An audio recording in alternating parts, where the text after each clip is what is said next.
కీర్తన గ్రంథం 30వ అధ్యాయం 11వ వచనం. నా ప్రాణము మౌనముగా నుండక నిన్ను కీర్తించినట్లు నా అంగలార్పును నాట్యంగా మార్చి ఉన్నావు. భక్తుడైన దావీదు అంటాడు, నా ప్రాణము మౌనముగా ఉండక నిన్ను కీర్తించినట్లు నా అంగలార్పును నాట్యముగా మార్చావు అని అంటాడు. నా అంగలార్పును నీవు నాట్యంగా మార్చావు అంటాడు. ఈ దావీదు యెరూషలేము వీధుల్లో ఆయన దేవుని మందసాన్ని ఊరేగిస్తున్న సమయంలో ఆ మందసం ఎదుట ఒక పిచ్చివాడి వలె, ఒక ఎర్రివాడి వలె తన్ను తానే మర్చిపోయి ఆ దేవుని ఎదుట ఆయన నాట్యం ఆడుతూ ఉన్నాడు. ప్రజలందరి ఎదుట ఒక రాజుగా ఉండి నాట్యం ఆడుతూ ఉన్నాడు. ఆ నాట్యం ఆడుతూ ఉన్నప్పుడు తను కట్టుకున్న భార్య ఒక మాట అంది, నీవు నా పనికత్తులు ఎదుట కూడా ఒక నీచమైన వాడుగా, ఒక ఎర్రివాడుగా, అంతమంటే హీనమైన వాడుగా నువ్వు నాట్యం ఆడుతున్నావు అని చాలా తోలనాడి మాట్లాడింది దావీదు భార్య. అసలు దావీదు అంత మైమర్చిపోయి కన్నీళ్లు కార్చు ఆ దేవుని మందసం ఎదుట ఆ యెరూషలేము యూదుల్లో తాను ఒక రాజునని కూడా మర్చిపోయి ఆ రాజ్యంలో ప్రజలందరి ముందు ఆ విధంగా నాట్యం ఆడటానికి కారణం ఏంటి? ఆ విధంగా మందసం ఎదుట దేవుణ్ణి కొనియాడటానికి కారణం ఏంటి? దానిలో ఒక కారణం ఉంది. ఏంటంటే ఏ వీధుల్లో అయితే ఇప్పుడు నాట్యం ఆడుతున్నాడో, ఏ ప్రజల మధ్యలో అయితే ఈ రోజున నాట్యం ఆడుతున్నాడో, ఆ ప్రజల మధ్యన ఒక 13-14 సంవత్సరాల క్రితం ఆయన ఇదే అంగలార్చి ఏడ్చాడు. అంగలార్చి ప్రార్థించి, అంగలార్చి ప్రభు దగ్గర ఏడ్చాడు. ఆ వీధులన్నీ కూడా, ఆ పరిసరాల ప్రాంతాలన్నీ కూడా దావీదు ఏడ్చి తిరిగి ఆ ప్రదేశాలన్నీ కూడా ఏడుస్తూ తిరిగాడు. ఎందుకంటే ఆ దావీదు జీవితంలో సంభవించిన పరిస్థితులు అలాంటివి. అవన్నీ కూడా తలుసుకుంటున్నాడు. ఒకానొక రోజు దావీదు ఏమని అన్నాడంటే, కీర్తన గ్రంథం 102వ కీర్తన 10వ వచనంలో, ప్రభా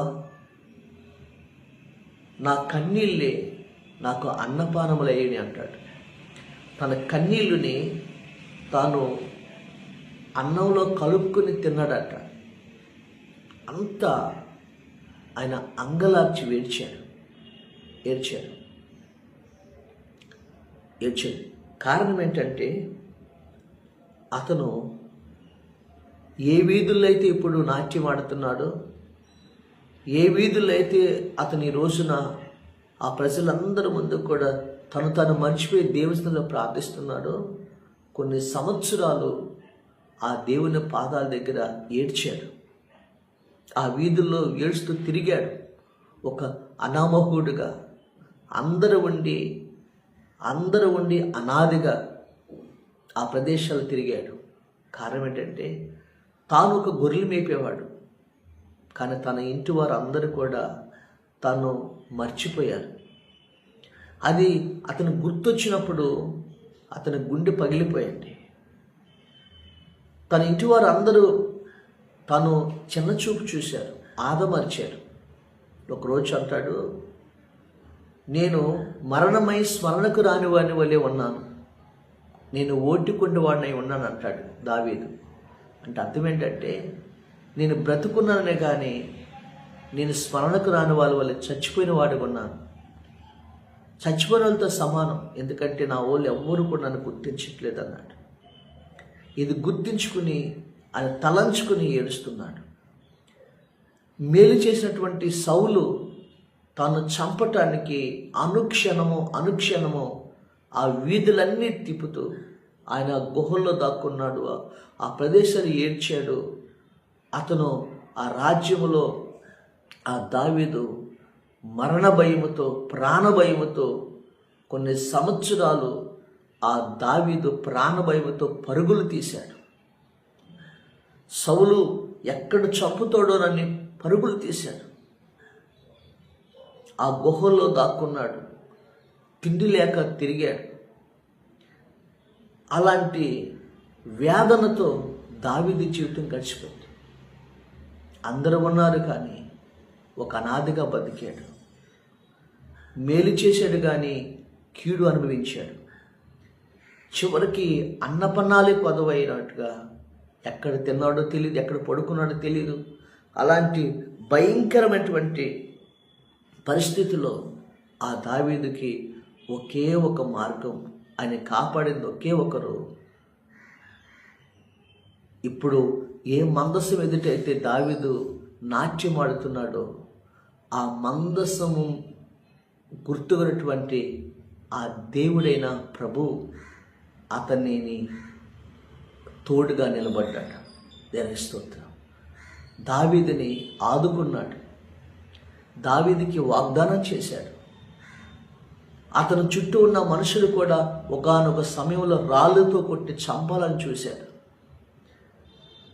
గొలియాతును చంపి రాజ్యాన్ని రక్షించినటువంటి ఆ సౌలుకి మేలు చేస్తే సౌలు కూడా తన తరుముతూ వచ్చాడు.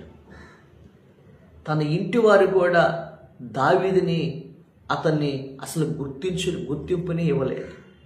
ఇవన్నీ కూడా తలుసుకొని తన గుండె బద్దలై అతను దేవుడి పాదాల దగ్గర ఏడ్చాడు. అనుక్షణము ఆయన కన్నీరు కార్చాడు.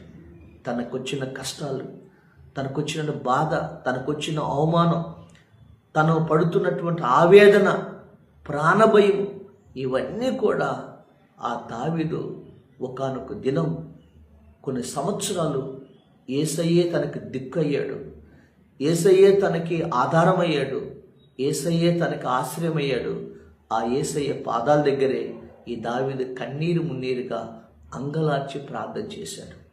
అంగలార్పు అంటే అంగలా ప్లస్ ఆర్పు అంటే అంగిట్లో నుంచి హృదయంలో తన్నుకునొచ్చి ఆ అంగాలన్నీ కూడా, అవయవాలన్నీ కూడా తను ఏడుస్తుంటే కదిలిపోయి అంట. అంతగా అతను అంగలార్చాడు. ఒక యవనస్తురాలు తన పెనిమిటి కోల్పోయినప్పుడు ఏ విధంగా అంగలారుస్తుందో అలా అంగలార్చాడు. ఆ అంగలార్పుని ఆరాధ్య దైవమైనటువంటి ఆ దేవుడు చూసి, ఆ దేవుడు ఏ వీధుల్లో ఏడ్చాడో, ఏ యెరూషలేములో ఆయన తిరిగాడో అదే యెరూషలేము దేశానికి అతన్ని ఒక మహారాజుగా అతన్ని హెచ్చించాడు. దేవునికి స్తోత్రం. ఒక మహారాజుగా హెచ్చించాడు. ఏ సౌలైతే చంపటానికి, అతను ప్రాణం తీయటానికి పరుగులు పెట్టాడో అదే సౌలు సింహాసనాన్ని ఈ గొర్రెలవాడైనటువంటి దావీదుకి దేవుడు తన కృప ద్వారా అనుగ్రహించాడు. ఈ రోజున ఏ వీధుల్లో అయితే ఏడ్చాడో, ఏ యెరూషలేము ప్రదేశాల్లో అయితే అంగలార్చాడో, ఏ ప్రభు పాదాల దగ్గర అయితే ఏడ్చాడో, ఆ ప్రభువే ఈ రోజున అందరికి ఇశ్రాయేలు దేశానికి యెరూషలేము పట్టణంలో అతనికి శిరస్సుగా దీవించాడు. దేవునికి స్తోత్రం. ఈరోజు అతనికి ఒక నగరం, ఒక ప్యాలెస్, ఒక సైన్యము, ఒక అధికారము, అంత సమస్తాన్ని దావీదు పాదముల దగ్గర దేవుడు పెట్టాడు. అది తలంచుకొని దావీదు ఆ యెరూషలేము యూదుల్లో దేవుని మందసాన్ని ఆయన యెరూషలేము తీసుకొస్తున్నప్పుడు ఆయన చేసిన మేళ్ళని తలంచుకొని అంటాడు, నా ప్రాణము మౌనముగా ఉండక నా ప్రభువుని కీర్తించినట్లు నా అంగలార్పను ఆయన నాట్యంగా మార్చాను. స్తోత్రం. ఎక్కడైతే అంగలార్చానో ప్రభువా, ఎక్కడైతే నేను అవమానాలు పొందానో ప్రభువా, ఎక్కడైతే ప్రాణ భయముతో ఈ వీధుల్లో తిరిగానో ప్రభువా, ఎక్కడైతే నేను ఆగమర్చబడ్డానో, ఎక్కడైతే నేను నాయనా ఒక వెర్రివాడిగా నా జీవితాన్ని నేను ప్రభా ఎప్పుడు ముగిస్తానో తెలీదు అన్న పరిస్థితుల్లో నన్ను నువ్వే కాపాడావు. ఈరోజు నా కన్నీటిని చూశావు, నా అంగలార్పు నాట్యంగా మార్చావు. ఈరోజు నా స్థితిగతులు అన్నీ మార్చావు. నాయనా పెంటకొప్పల మీద నన్ను తీసుకొచ్చి ఈరోజు ఒక సింహాసనం మీద కూర్చోపెట్టవని ఆ దావీదు తలపోసుకుంటూ తలంచుకుంటూ చుట్టూ ప్రజలు ఉన్నారా, అతను రాజు అన్న విషయం కూడా మర్చిపోయి ఆ విధంగా దేవుని మందస్సు ఎదుట నాట్యమాడాడు. దేవునికి స్తోత్రం కలుగునగా. ప్రియమైన దేవుని బిడ్డలారా, ఈరోజు తన భార్య అంటది నీచమైన వాళ్ళగా నాట్యపడేవేంటి అంటే, నేను నీచమైన వాడిని, నేను ఎర్రివాడిని, నేను గొర్రెలు మేపి గొర్రెల దొడ్లో ఉన్న నన్ను తీసుకొచ్చి మీ నాన్నకి ఉన్న ఆ సింహాసనాన్ని తీసి దేవుడు నాకు ఇచ్చాడు. నా దేవుని దగ్గర నేను ఎర్రివాడిని, నా దేవుడు నాకు ఈ స్థితినిచ్చాడు, నా అంగలార్పు నాట్యంగా మాట్లాడాడని ఆ తన భార్య అయిన మేకాల దగ్గర మాట్లాడతాడు. దేవుని స్తోత్రం. ఈరోజు జీవము కలిగిన దేవుడు ఆ దావీదు ఏ విధంగా తన జీవితంలో దేవుడు చేసినటువంటి ఆ మేలును తలపోసుకుంటూ తన కష్టాల్లో దేవుడు ఎలా నిలబడ్డాడో, తన ప్రాణాన్ని దేవుడు ఎలా కాపాడాడో, శత్రువులను ఏ విధంగా దేవుడు శత్రువుల చేతుల్లో కాపాడాడో, ఆ శత్రువులు ఏ విధంగా హతమార్చాడో, ఆ దేవుడు తన సింహాసనాన్ని ఏ విధంగా ఇచ్చాడో, అవన్నీ కూడా ఆ దావీదు మౌనంగా ఉండలేకపోయాడు. తన ప్రాణము మౌనంగా ఉండలేక ఆ దేవుని కీర్తించినట్లు తన అంగలార్పు నాట్యంగా మార్చాడని ఆ మందస్సు ఎదుట దేవుడి సన్నిధిలో ఆ దేవుణ్ణి ఆయన నాట్యమాడుతున్నాడు, ఆరాధన చేస్తున్నాడు. ప్రియులారా, దేవునికి స్తోత్రం. ఈ 2026 సంవత్సరం ఈ ఫిబ్రవరి నెలలో నీవు ఏ కష్టాన్ని బట్టి అంగలారుస్తున్నావో, ఏ శత్రువులను బట్టి అంగలారుస్తున్నావో, ఏ అవమానాన్ని బట్టి అంగలారుస్తున్నావో, ఏ అప్పుల పరిస్థితులను బట్టి అంగలారుస్తున్నావో, నీ అంగలార్పని దేవుడు ఈ నెల నాట్యంగా మార్చబోతున్నాడు. ఏ వీధుల్లో ఏ మనుషుల మధ్యలో నువ్వు ఏడ్చున్నావో, దేనికోసం ఏడ్చావో, ఆ ప్రదేశంలోనే, ఆ ఇంటిలోనే, ఆ ఉద్యోగంలోనే, ఆ వ్యాపారంలోనే, ఈరోజున నీ బిడ్డల విషయంలోనే, నీ జీవితంలో దేవుడు అవన్నిటిని కూడా, నీ కన్నీటిని, నీ అంగలార్పుని నాట్యంగా మారుస్తున్నాడు. ప్రభు దగ్గర నువ్వు చేసిన ప్రార్థన ఆ దేవుడు నీ జీవితంలో ఆనంద బాష్పాలుగా మారుస్తున్నాడు. దేవుని స్తోత్రం. అందుకని దావీదుని అంతగా ప్రభు దీవించినప్పుడు ఆయన స్తుతించకుండా ఉండలేకపోయాడు, నాట్యమాడకుండా ఉండలేకపోయాడు.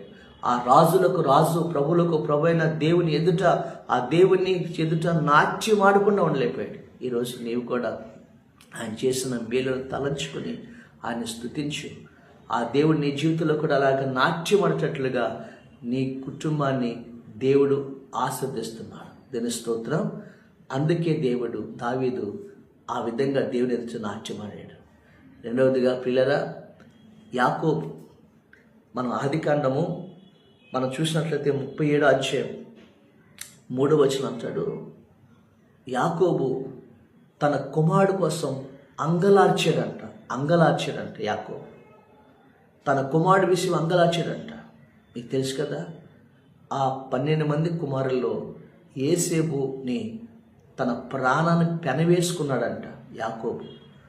తన తండ్రి కొడుకుల మధ్య ఉన్న సంబంధం ఎంత గొప్పగా ఉందో, ఆ 12 మంది కొడుకులు యోసేపుని యాకోబు ఎంత ప్రత్యేకంగా ప్రేమించాడు. ఎందుకంటే యోసేపు తల్లిని కూడా, రాహేలుని కూడా అంతగానే ప్రేమించాడు. తన తల్లి కోసం 14 సంవత్సరాలు కొలువు చేశాడు. ఆ తల్లికి పుట్టిన కుమారుడు యోసేపు. తల్లి చనిపోయింది. ఆ తల్లి చనిపోయినందుకు ఆ యోసేపు మీద యాకోబుకి తల్లి ప్రేమ ఆ యేసేపు మీద కనగలిపి తన ప్రాణం పెనవేసుకుపోయింది. అలాంటి ప్రేమిస్తున్న యేసేపుని తన కుమారులు ఐగుప్తు దేశానికి అమ్మేసి తన తండ్రిని మోసం చేసి నీ కుమారుని ఒక అడవి మృగం చంపేసిందని ఒక వస్త్రాన్ని చూపించినప్పుడు అంతగా ప్రేమిస్తున్న యాకోబు తల్లడిల్లిపోయాడు. కొన్ని సంవత్సరాలు అంగలార్చాడు. నాయనా యేసేపు, నేను కూడా మృతుల్లోకానికి వస్తే బాగున్నాయా, నీ దగ్గరకు వచ్చేస్తానని అంగలారుస్తుంటే తన ఇంటి వారు ఎవరు కూడా యాకోబుని ఓదార్చలేకపోయారంట, ఓదార్పును అందలేకపోయాడంట. అంతగా ఏడ్చాడు, అంతగా ఏడ్చాడు. క్లియరా? యేసేపు చచ్చిపోడని వాళ్ళు కబురు పెట్టినప్పుడు యాకోబు అంగలార్చాడు. కుమార్ తెలుసా, అదే యేసేపు కొన్ని సంవత్సరాల తర్వాత బతికి ఉన్నాడని ఏ కుమారులైతే అబద్ధం చెప్పారో అదే కుమారులు వచ్చి తన తండ్రితో నీ కుమారుడు అయిన యేసేపు బ్రతికి ఉన్నాడు అని చెప్పినప్పుడు యాకోబు నమ్మల. ఇది ఎలాగా, క్రూరముగు చంపేసింది కదా అని భ్రమలో బతికేశాడు. తర్వాత ఈ కుమారుడు బ్రతికి ఉంటవే కాదు, ఐగుప్తు దేశాన్ని ఏలుతున్నాడు, ఒక ప్రధానమంత్రిగా ఏలుబడి చేస్తున్నాడు అన్నప్పుడు యాకోబు నిశ్చేష్టుడయ్యాడంట. అవసరమైతే చూడు నీ కుమారుడు మిమ్మల్ని తీసుకురమ్మని బొల్లను పంపించాడు, రథములు పంపించాడు అన్నప్పుడు యాకోబు బయటకు వచ్చి చూసిన తర్వాత యాకోబు నిశ్చేష్టుడై యాకోబు దేవుని సన్నిధిలో ఆ దేవుని కొనియాడుతున్నాడు. దేవుని స్తోత్రం. ప్రభువా, నా బిడ్డ కోసం ఇన్ని సంవత్సరాలు అంగలార్చాను, నా కుమారుడిని నాకు చచ్చిపోయాడని తెలిసి ఎవరు ఓదార్పు అందినటువంటి యాకోబు అంగలార్పుని ఈ రోజున దేవుడు నాట్యంగా మార్చాడు. దేవుని స్తోత్రం కలుగును. నాట్యంగా మార్చాడు. యాకోబు తన కుమారులు చేసిన మోసం తర్వాత తెలుసుకున్నాడు. ఎంతగా అంగలార్చాడో ఆ తర్వాత యాకోబుని తన కుమారుడు యేసేపు ఐగుప్తు దేశాన్ని తీసుకెళ్ళి అంత సంతోషంగా చనిపోయే వరకు జీవితాంతం యాకోబు ఒక రాజా, ఒక ప్యాలెస్లో తన కుమారుడి యొద్ద ఇక సంతోషంగా బతికాడు. ఆనందముతో జీవించాడు. యాకోబు యొక్క అంగలార్పుని, వేదన్ని, బాధని దేవుడు ఆయన నాట్యంగా మార్చాడు. దేవుని స్తోత్రం. ప్రియమైన దేవుడి బిడ్డలారా, నీ కుమారుడు కోసం అంగలార్చి ప్రార్థన చేస్తున్నావా? నా కుమారుడు రక్షణ పొందాలయ్యా, వాడు మార్పు చెందాలని. నీ కుమార్తె కోసం కన్నీరు మున్నీరుగా ప్రార్థన చేస్తున్నావా? తన జీవితం కట్టబడాలని. వివాహం విషయం కావచ్చు, తన జీవితం మార్పు కోసం ప్రార్థిస్తున్నావా? నీ భర్త త్రాగుడి విషయంలో ప్రార్థన చేస్తున్నావా? నీకున్న పరిస్థితుల విషయంలో ప్రార్థన చేస్తున్నావా? నీ కుమారుడు, నీ కుమార్తె కోసం, వివాహం కోసం ప్రార్థన చేస్తున్నావా? నీ బిడ్డల ఉద్యోగం కోసం ప్రార్థిస్తున్నావా? నీవే విషయమైతే నువ్వు అంగలారుస్తున్నావో బిడ్డల కోసం, యాకోబు కుమారుడిని ఏ విధంగా దేవుడు ఒక ఉన్నత స్థితిలో పెట్టాడని విన్నాడో యాకోబు నిశ్చేషుడైనట్లుగా నీ బిడ్డల జీవితంలో కూడా అలాంటి కార్యాన్ని ప్రభు జరిగించబోతున్నాడు. ఒక అద్భుతమైన సంబంధ వివాహము జరిగించబోతున్నాడు. అద్భుతమైన ఉద్యోగం జరిగించబోతున్నాడు. ఈరోజు అనుకుంటున్నావు, నీ బిడ్డల కోసం అంగలారుస్తున్నావు, దేవుడు అద్భుతమైన కార్యం జరిగించబోతున్నాడు. నీ కళ్ళే నమ్మలేంత ఒక నిశ్చేష్టురాలయ్యే కార్యం నీ బిడ్డల జీవితంలో జరిగించబోతున్నాడు. కాబట్టి యాకోబు తన బిడ్డ కోసం ఏ విధంగా అంగలార్చాడు, ఈరోజు నువ్వు కూడా ప్రభు దగ్గర అంగలారుస్తూ ఉన్నావు. ఈ ఫిబ్రవరి నెలలో ప్రభు చెప్తున్నాడు, ఈ 2026 సంవత్సరంలో నీ అంగలార్పుని దేవుడు నాట్యంగా మారుస్తాడు.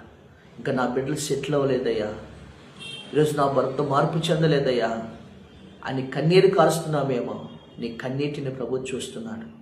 నీ అంగలార్పు నాట్యంగా మారుస్తున్నాడు. దేవుని స్తోత్రం కలుగునుగాక.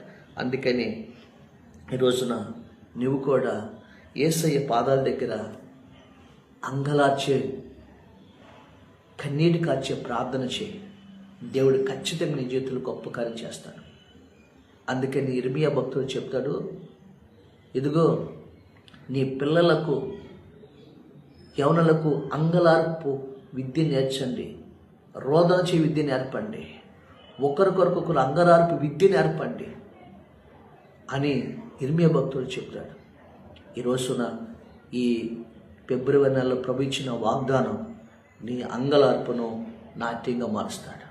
దావీదు ఏ వీధుల్లో అయితే అంగలార్చాడో, యాకోబు ఏ కుమారుడు కోసం అయితే అంగలార్చాడో అతను అంగలార్పుని నాట్యంగా మార్చినట్లుగా ఈ రోజున ఏ వీధుల్లో అయితే నువ్వు ఏడ్చావో నీ జీవితంలో కూడా అదే ప్రదేశాల్లో నేను దేవుడు నాట్యంగా మారుస్తున్నాడు.